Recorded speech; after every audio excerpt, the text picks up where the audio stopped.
Bonsoir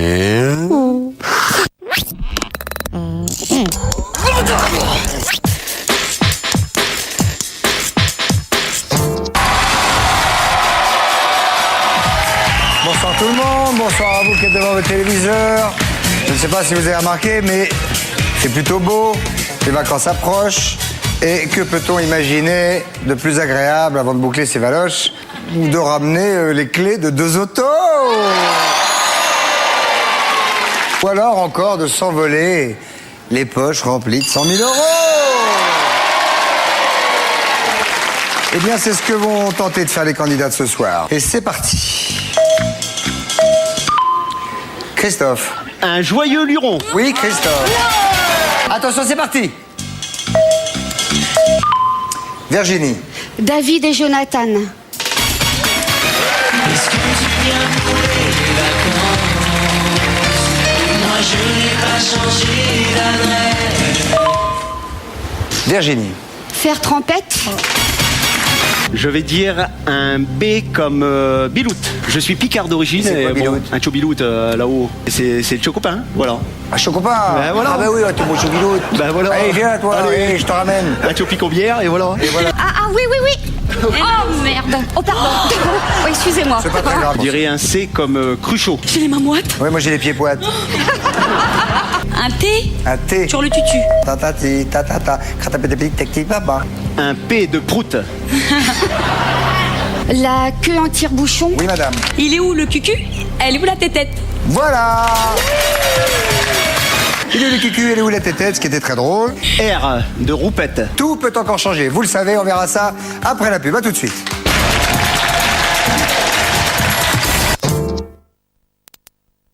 De la con.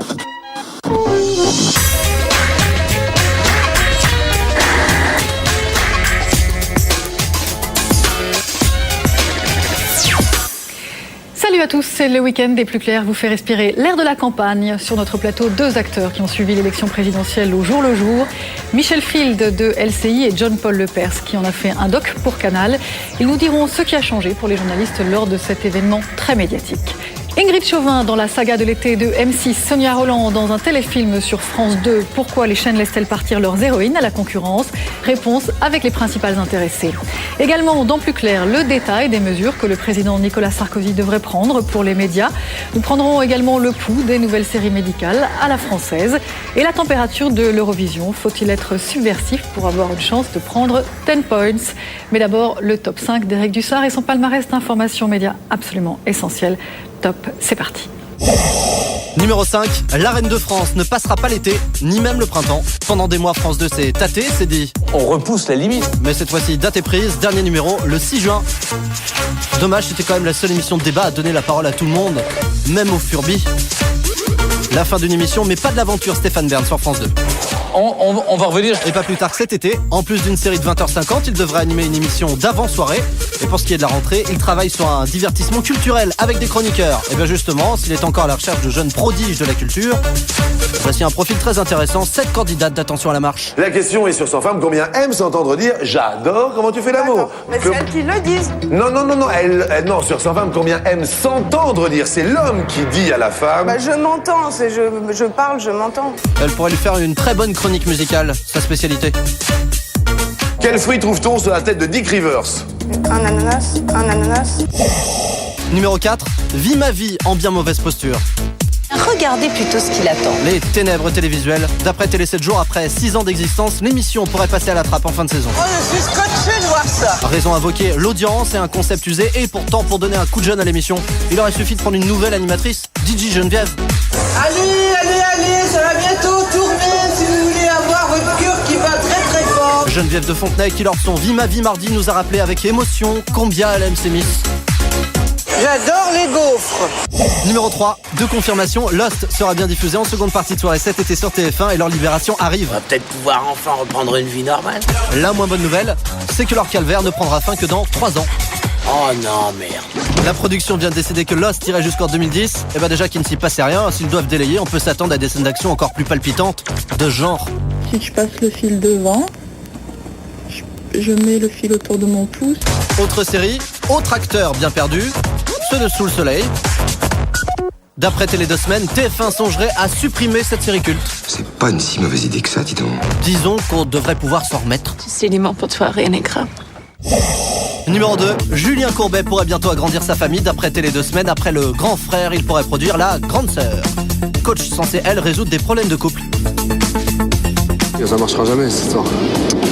Si, c'est une très bonne idée. D'ailleurs, il ne faut pas qu'il s'arrête là. À quand la grand-mère, coach anti-rhumatisme?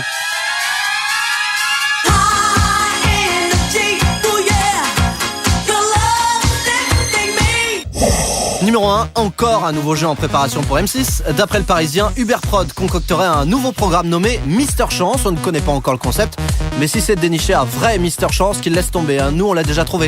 Ce pilote d'avion du siècle dernier. Il fait une embardée à travers le parking. Sur la trentaine de voitures qui s'y trouvent, une seule est détruite, la sienne. Oui, un vrai Mister Chance. Puis il s'écrase sur le Metz et détruit une seule chambre, la sienne. C'est bien simple, plus chanceux que ce pilote, ils ne trouveront pas. Il a survécu, l'accident ne l'a pas tué. Lorsqu'il est sorti de l'avion, un bloc de béton lui est tombé dessus. Officiellement, il est mort en se brisant le cou.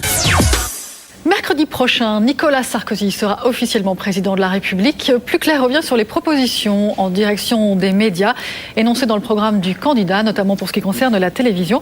En voici les grandes lignes avec Christelle Rebière. Ni privatisation, ni taxation. Pas question de faire passer dans le privé une chaîne de télé ou de radio. Pas question non plus d'augmenter la redevance. Nicolas Sarkozy se dit prêt au contraire à accroître le nombre d'écrans publicitaires pour donner plus de moyens au service public. En contrepartie, ce dernier serait prié de renforcer ses émissions culturelles et éducatives.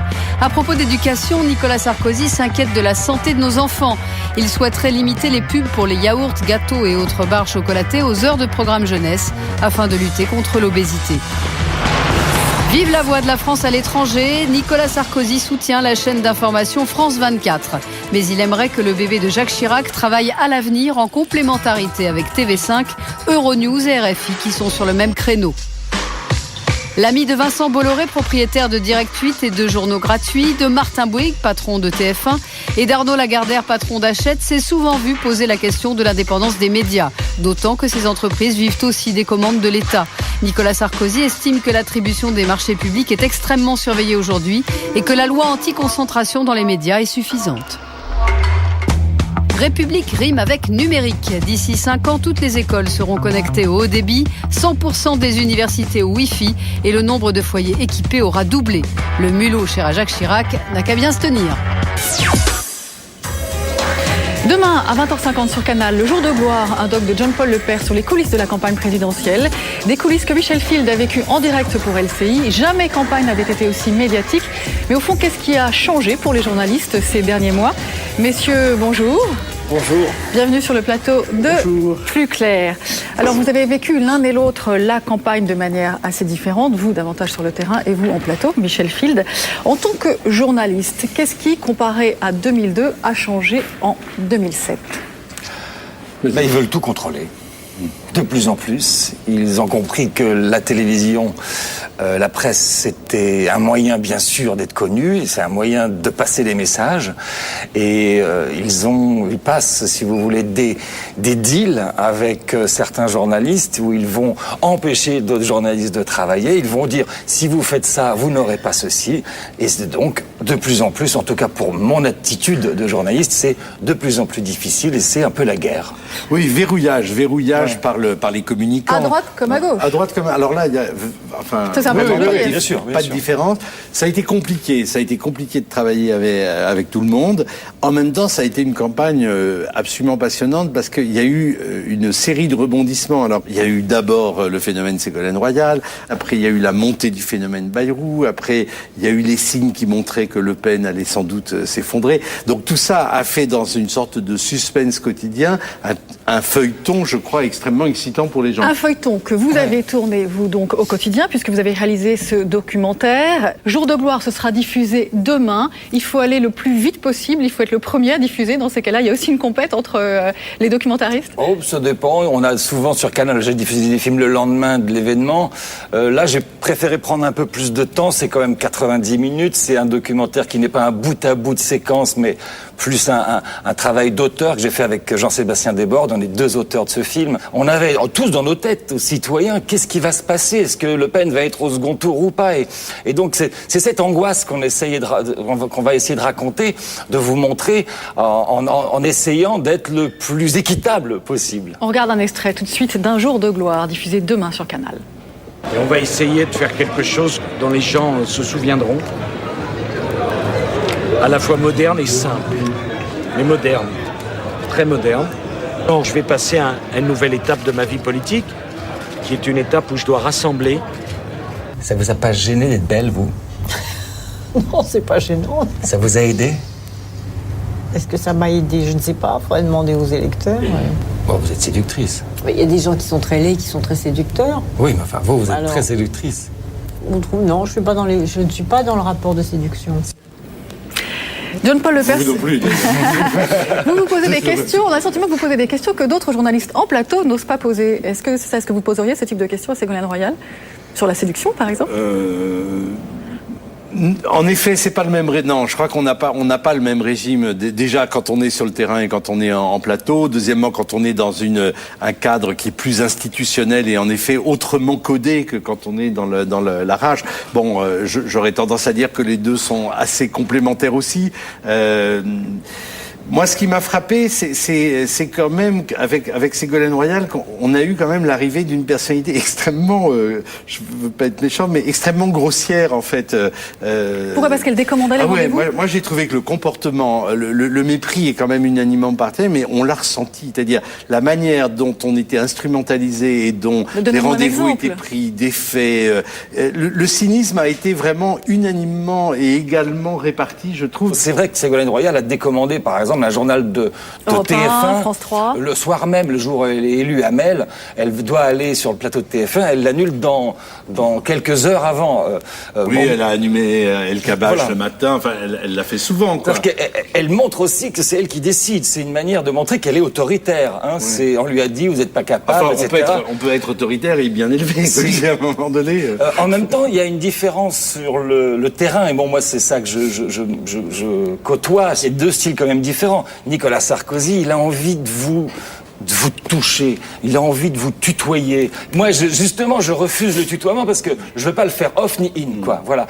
Et Ségolène Royal, elle qui est tout à fait, qui garde ses distances, qui vous voit les journalistes, qui même et quelquefois ne s'occupe pas d'eux. Elle va garder une vraie distance et nous garder à distance. C'est 2 styles différents. Il y en a un qui cherche la connivence et l'autre qui cherche de temps en temps à séduire pour passer quand elle veut. Comment on contourne les restrictions qu'imposent les directeurs de com des candidats? Sur le terrain, il faut tout simplement être là. Dernièrement, entre les 2 tours, Nicolas Sarkozy qui souhaite pas vraiment me répondre. Il va avoir Borloo et il va visiter un tramway. Et ça, c'était pas dans le programme. Et là, il se trouve qu'il a raté le tramway, que donc j'ai 5 minutes pour lui parler. Et il n'y a pas de garde du corps, il n'y a pas d'autre télé. Et là, effectivement, c'est juste se glisser là où il ne savent pas qu'on pourrait se glisser. Je vous propose de regarder ce sujet de Marie-Laurence Rincé qui est allée à la rencontre d'un certain nombre de vos confrères et qui nous ont raconté comment ils ont vécu cette campagne et puis les changements éventuels par rapport à 2002.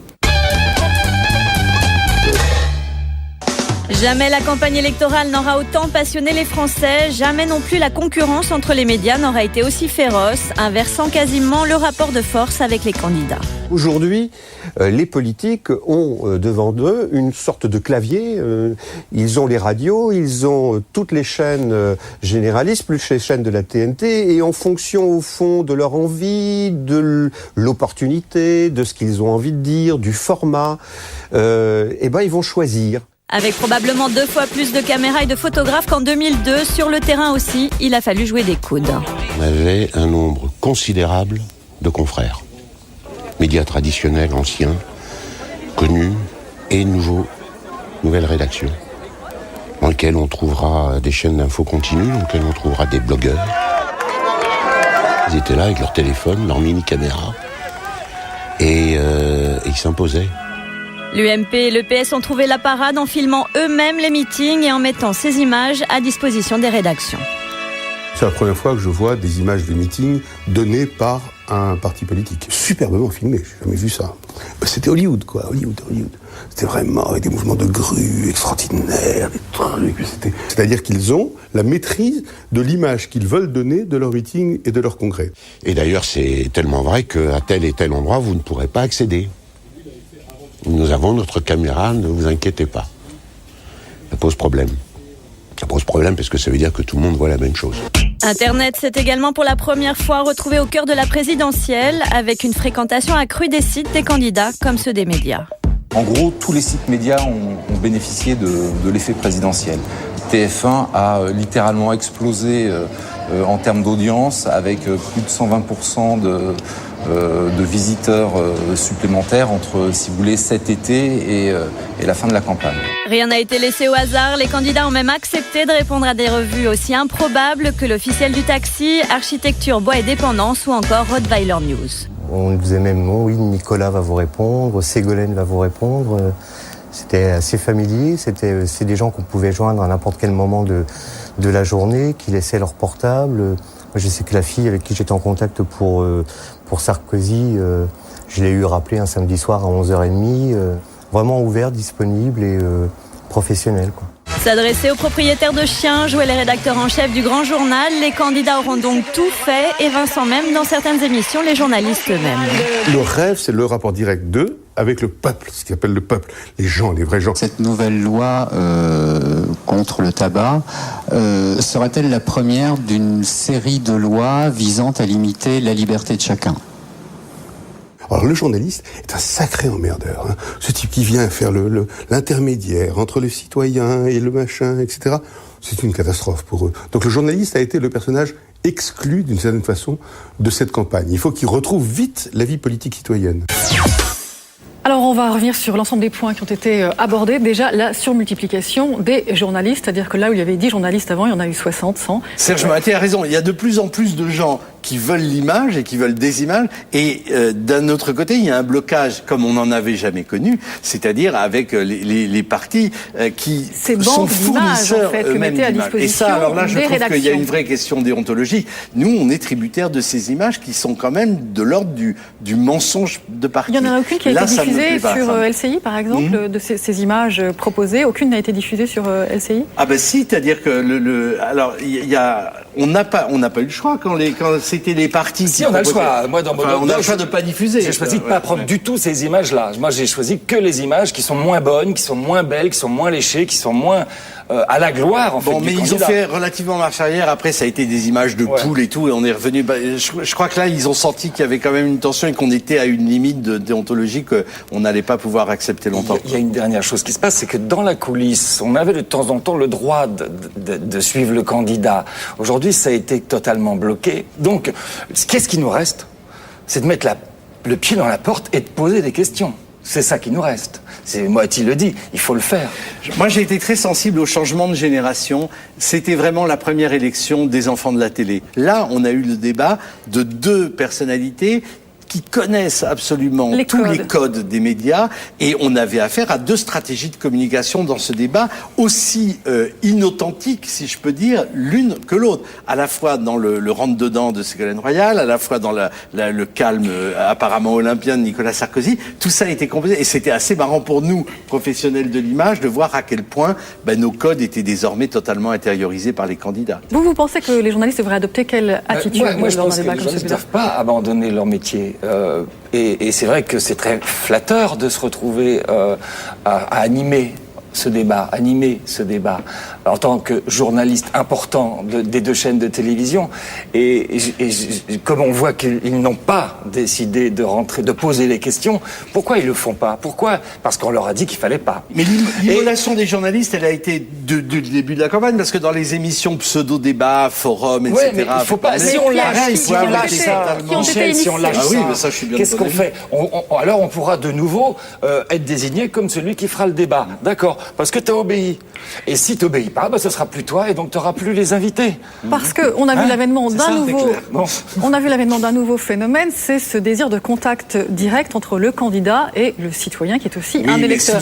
Alors ça a été décliné à TF1 avec j'ai une question à vous poser et ça vous a inspiré quel type de réflexion? Je pense que c'est une émission où les Français disent ce qu'ils ont à dire aux politiques sur leur vie quotidienne. Je trouve ça bien, je trouve ça nécessaire pour que les Français se sentent représentés face à ces représentants éventuels. Mais je pense qu'il ne faut pas que ça remplace un questionnement politique. Et ne pensez-vous pas que ce type d'émission a pu exister aussi dans la mesure où le rapport de force est inversé entre médias et candidats, dans la mesure où les candidats, on s'est rendu compte de ça, les politiques sont bankable à la télévision aujourd'hui, des records d'audience.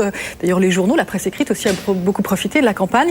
Et donc, ils étaient tellement sollicités qu'ils se permettent de choisir ce qui leur convient le mieux. Parce qu'il y a eu ces contre-registres aussi.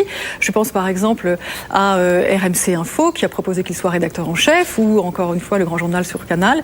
Donc c'était des situations extrêmement confortables, non, pour eux? Oui, mais moi je pense que, alors là, on peut pas leur reprocher de jouer sur toute la gamme, y compris d'aller dans des émissions où, enfin, je pense à celle de Denise, parce que celle de Bourdin, elle était un peu chahutant, où il ne risque rien, mais on n'est pas obligé de risquer non plus tout le temps quand on est candidat, et puis apparaître sous un jour un petit peu, enfin, comme Drucker l'a fait quand même depuis des années sur France 2. Ça complète une image. Oui, ça complète une image, c'est de l'ordre de la com.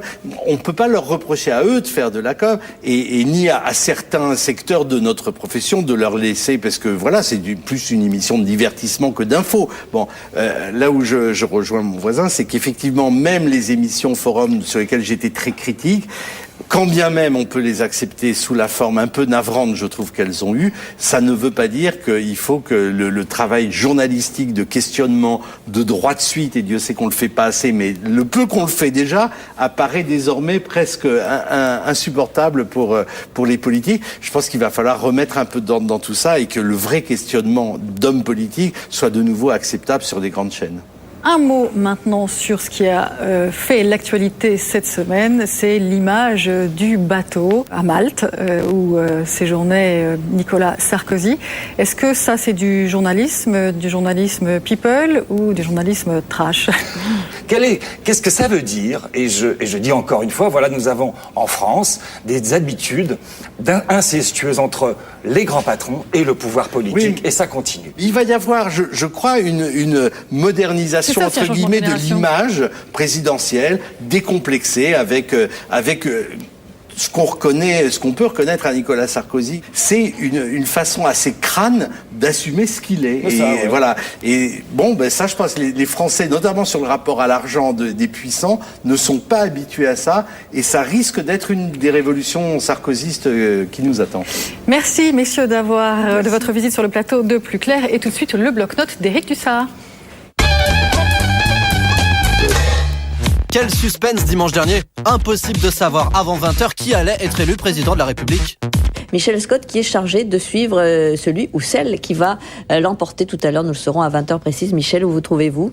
Alors pour l'instant, Claire, nous nous trouvons rue d'Anguin, au QG de Nicolas Sarkozy. Sur toutes les chaînes, comme toujours lors de ces soirées électorales, des reporters au point. Peu de monde a été convié à la Maison de l'Amérique latine, à peine 300 personnes, excusez-moi. Et serein. Le score de Nicolas Sarkozy. Mais la différence pour ce TF1, c'est qu'ils se sont sentis soutenus. Patrick, je vous entends, je pense pas que vous me voyez. C'est pas grave, c'est pas le plus important. Une soirée qui s'est donc déroulée un peu dans la folie. Surtout lors du retour tant attendu à la télé de Chips.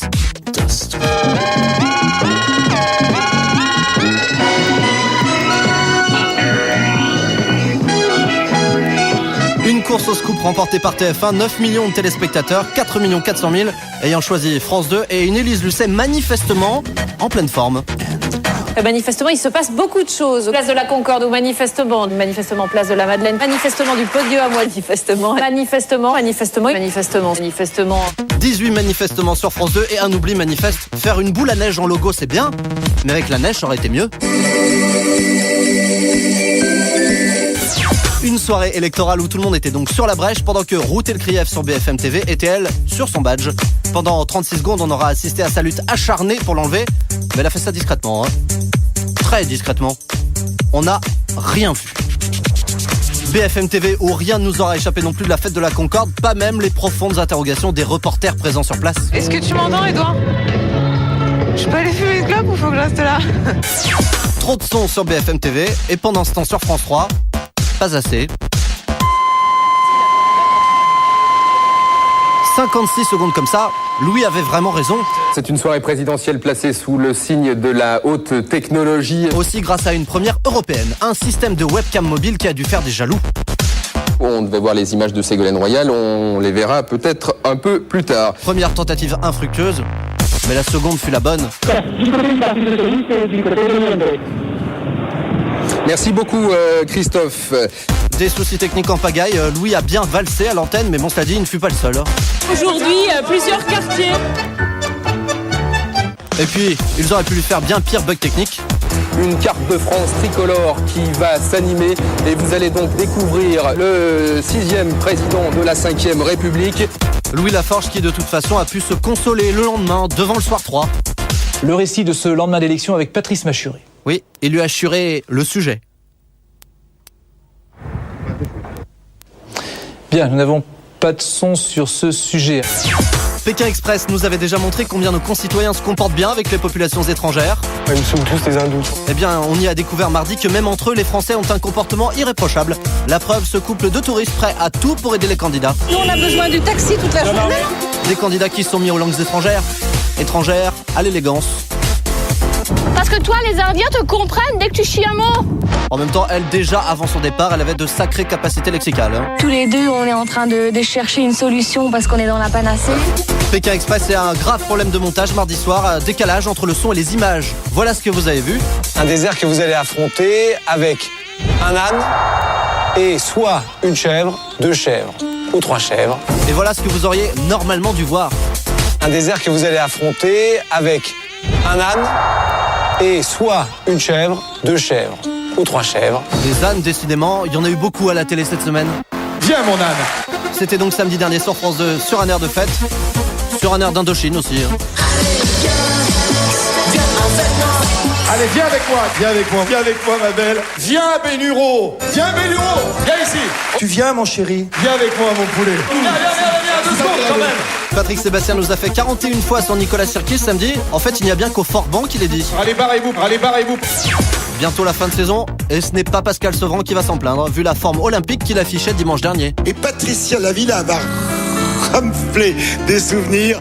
Les musiciens l'avaient fait partie.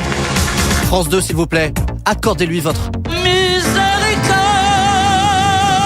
Oui, il faut de toute urgence lui donner des vacances.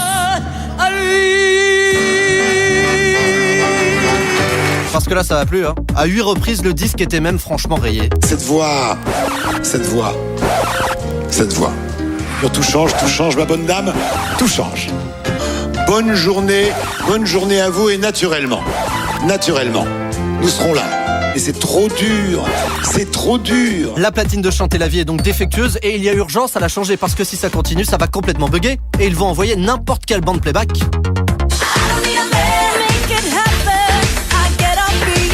Autre coup dur pour la musique cette semaine à la télé, l'échec de la quotidienne de la Nouvelle Star côté audience. C'est une sacrée fausse note. C'est incontestable. Un peu plus d'1 million de téléspectateurs seulement, moins de 7% du public. Bref, M6 ne devrait pas tarder à dire. Bah non, pas déjà. C'est fini. Bah, il paraît que ça se termine déjà l'émission. Julien Dugas, bonjour. Bonjour Florence. On se retrouve pour de nouvelles indiscrétions et débute avec la bataille des jeux.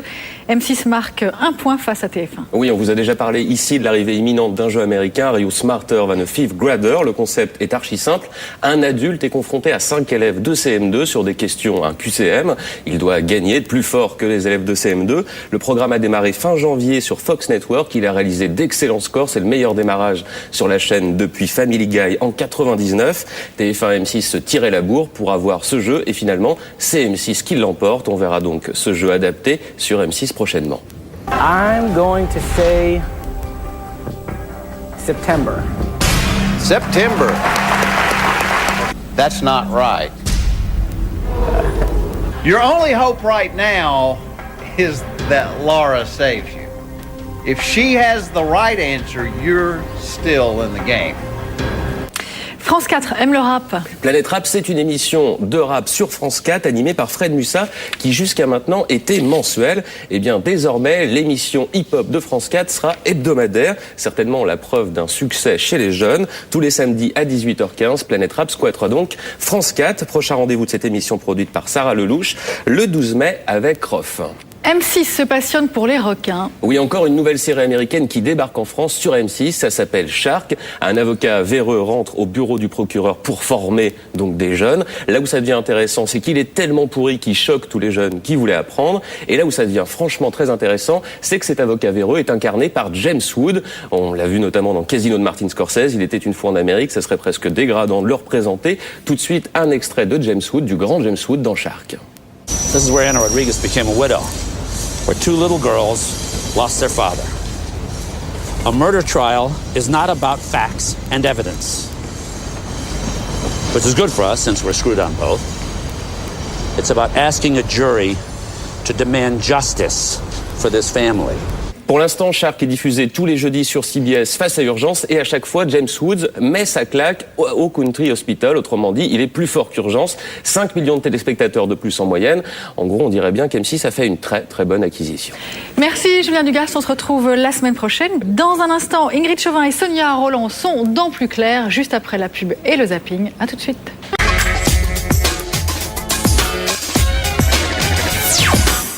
Plus Clair, la suite c'est tout de suite avec le zapping. Et maintenant, dans la série médicale Quoi de neuf docteur, TF1 et France 2 lancent chacun leur série. Mais si le genre garantit toujours des succès d'audience, on assiste à une mutation. C'est moins l'électrocardiogramme qui est mis en valeur que les histoires de cœur. Julien Dugast. En ce moment en France, les séries médicales ont le vent en poupe. Le médecin est en passe de devenir un héros plus populaire que le commissaire ou l'avocat. C'est bien simple, les scénaristes semblent obsédés par le bistouri. Et ils ont tout d'un coup découvert un nouveau milieu dans lequel ils pouvaient faire évoluer des histoires où chaque acteur a une vie propre et où en plus il est confronté à des expériences qui sont infinies. Tout le monde a été malade et tout le monde sera malade, mais tout le monde n'aura pas un crime dans sa famille. Par conséquent, le sujet médical est beaucoup plus proche de la réalité quotidienne des spectateurs que les autres sujets. C'est tellement vrai qu'en France, au moment où je vous parle, 2 fictions médicales sont en tournage. L'hôpital pour TF1, une série de 6 fois 52 minutes, très inspirée de Grey's Anatomy. Bienvenue aux urgences du Grand Ouest. Merci. Vous allez vous plaît. Et équipe médicale d'urgence pour France 2, la 2e saison d'une série qui suit le quotidien d'une équipe du SAMU. Pour cette 2e mouture, l'accent a été mis sur la vie privée des personnages. Il va emporter les traces sur son visage toute sa vie. Tu comprends ça ? C'est comme ça aussi que le spectateur s'attache aux personnages. C'est aussi savoir ce qui leur arrive dans la vie de tous les jours et comment ils arrivent réellement à concilier leur métier avec leur vie privée. Parlez plus des turpitudes intimes des héros, moins de leur travail. Vous allez me dire, les Américains le font depuis longtemps. Eh ben oui, mais en même temps, ils en sont à la 13e saison d'Urgence là-bas. J'aime beaucoup les personnages d'Urgence, je trouve que c'est assez brillant. Voilà, j'aime la vie privée de ces personnages. Et oui, la référence dès qu'on parle de série médicale, c'est Urgence. Depuis sa première diffusion sur France 2 le 27 juin 1996, les Français sont devenus fans d'un univers jusque-là inhospitalier. Un train thoracique 32 French. Et pourtant, les 2 tiers des dialogues restaient obscurs. Mais alors, que s'est-il passé ? L'effet George Clooney ? Apparemment, les raisons du succès sont bien plus profondes. Si Urgence a marché en France, c'est d'abord pour une raison très simple, c'est que ça a été diffusé le soir, en première partie de soirée, le jeudi, l'été, comme Lost l'a été il y a 2 ans. Et les gens ont regardé. C'est une fiction, mais tellement basée sur des expériences réelles qu'on ne peut pas dire ça n'est pas vrai. À aucun moment, on va dire ça n'existe pas. Et figurez-vous que les Américains n'ont pas attendu Urgence. 33 ans avant nous, en 1963, le soap General Hospital séduisait et séduit aujourd'hui encore les Américains. En fait, l'ordre des médecins craignait l'arrivée en France de séries où l'on donnait plus souvent raison aux patients qu'aux médecins. Aujourd'hui, évidemment, on n'en est plus là. Gorge irritée.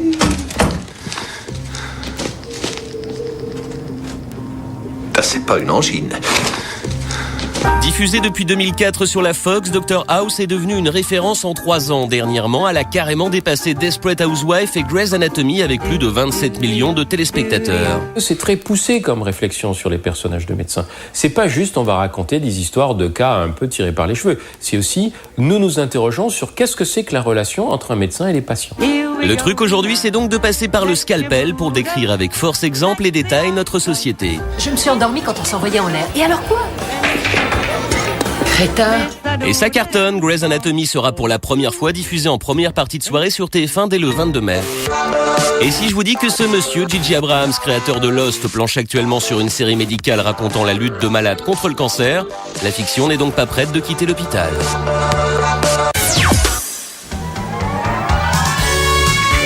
Ingrid Chauvin sera lundi sur TF1 et le 23 mai dans la saga de l'été de M6. Sonia Rolland, Léa Parker de M6 sera elle mardi et mercredi sur France 2.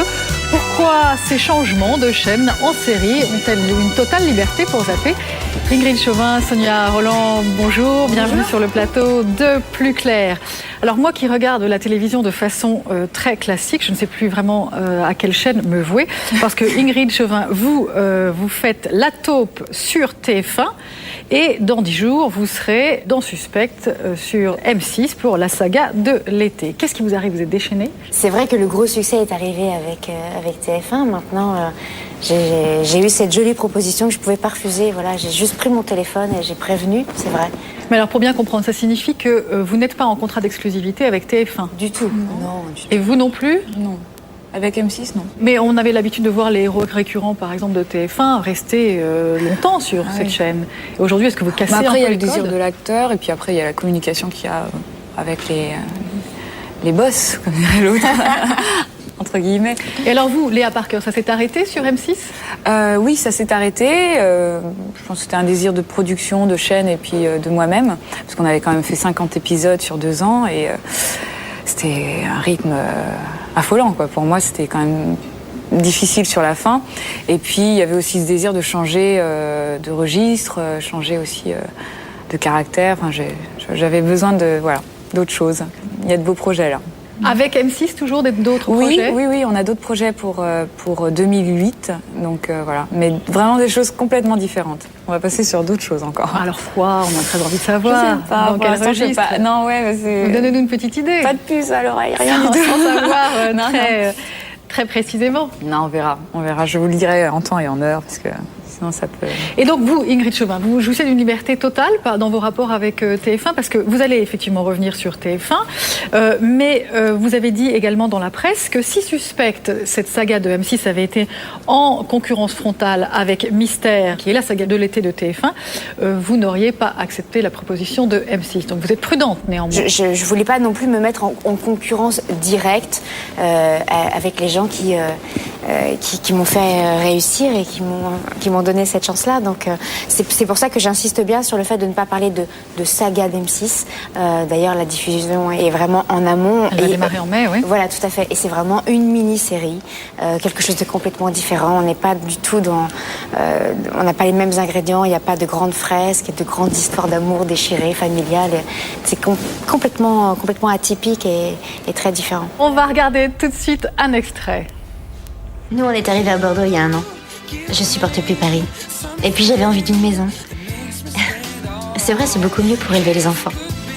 Ils ont plus d'espace pour grandir et puis je peux m'occuper du jardin. J'adore les fleurs. Enfin bref, je vis la vie dont j'ai toujours rêvé. C'est une série en 8 épisodes de 52 minutes. Est-ce qu'il y aura une suite ? Elle n'est pas prévue pour l'instant. Elle n'est pas prévue, donc c'est vraiment un one-shot. Ouais. Et si ça marche très très bien, que ferez-vous avec le TF1 ? Mais si ça marche très bien, je serais très heureuse déjà.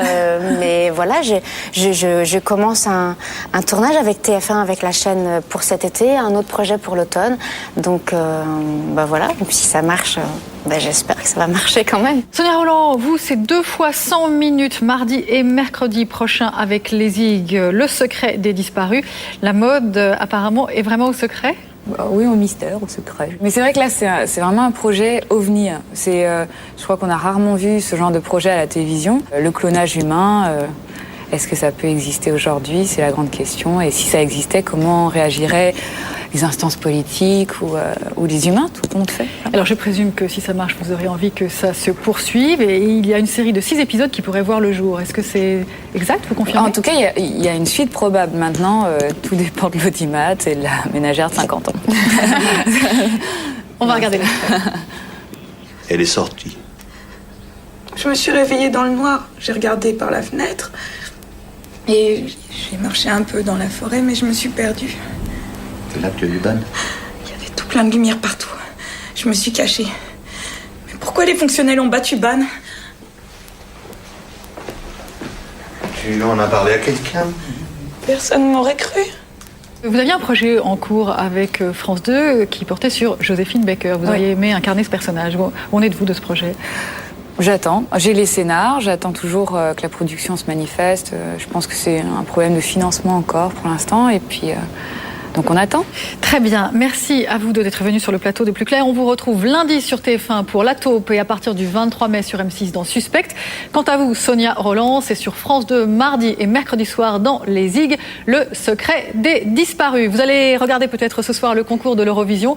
Quoi qu'il en soit, souvent jugé ringard en France, mais qui amuse beaucoup nos voisins européens, qui n'hésitent pas, eux, à jouer la carte de la transgression. C'est peut-être même là le secret pour gagner Damien Cabrespine. À Helsinki, ce soir, l'Eurovision risque encore de faire parler d'elle. La polémique gronde depuis déjà quelques jours en Ukraine. La représentante du pays est loin de faire l'unanimité. Et des Ukrainiens mécontents ont même prévu de venir manifester ce soir. La polémique dans le pays, c'était plus sur le fait qu'il donne une image d'une femme ukrainienne qui n'est pas sympathique. Après, il y a aussi la question que c'est un homme qui, dans son personnage scénique, est une femme. Donc c'est une question de travesti aussi, il était abordé, mais il n'était pas au premier plan. Après la victoire de Lordi l'année dernière, l'image vieillotte et ringarde de l'Eurovision semble ébranlée.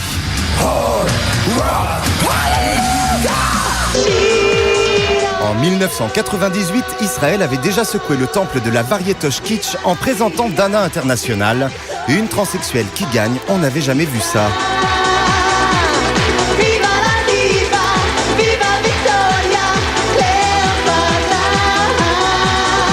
C'est politique, si vous voulez. Ça a un impact. C'est pas de la politique style siège de parti et les QG, mais c'est de la politique dans les sens nobles de la politique de la cité. The world is full of terror. If someone makes an error, it's gonna blow us up to bidi kingdom come.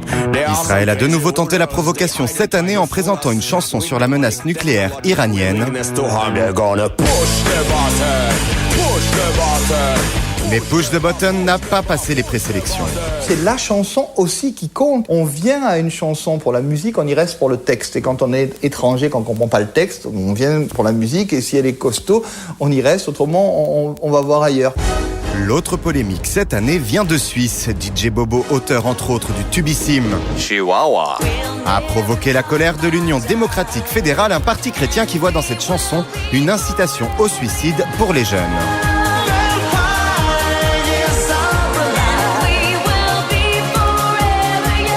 Résultat, une pétition de 40 000 signatures. La chanson n'a pas été retenue pour la grande finale de ce soir, mais la polémique est-elle la seule responsable ? Lordi était quand même un peu plus transgressif que ce que peut être DJ Bobo. DJ Bobo, c'est un espèce de mauvais mélange techno du pire de Madonna et d'Alphaville des années 80. Et franchement, la qualité est assez loin d'être au rendez-vous. Je vais chercher à toi. Dans les rouges. Ce soir, les Fatal Picard jouent également sur le décalage avec L'amour à la française. Berka la Mégère devra faire face à ses détracteurs. Plus de 100 millions de téléspectateurs seront devant leur poste à travers l'Europe.